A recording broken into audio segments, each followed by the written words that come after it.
లేదంటే ఎక్కువ ఉంటే చింతపండు అవసరం లేదు. కుండబెట్టి తిరుగుబాత పెట్టుకోవడానికి ఆయిల్ వేసాను. సాసవలు జీలకర్ర వేస్తున్నాను. అది సాసవలు చిట్టపట్ట అంటున్నాయి. అప్పుడు తెల్లగడ్డ వేసాను.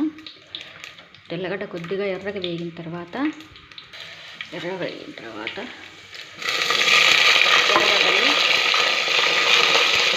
పచ్చిమిరపకాయలు వేసాను. ఎర్రగడ్డలు పచ్చిమిరపకాయలు వేసాను. అలాగే కరివేపాకు, అలాగే పసుపు, ఉప్పు వేసాను. తర్వాత ఎర్రగడ్డలు ఎర్రగా వేగి పచ్చిమిరపకాయలు మగ్గిన తర్వాత అందులోకి వంకాయ తరిగి పెట్టుకొని వేసుకున్నాను. ఇలా మగ్గిన తర్వాత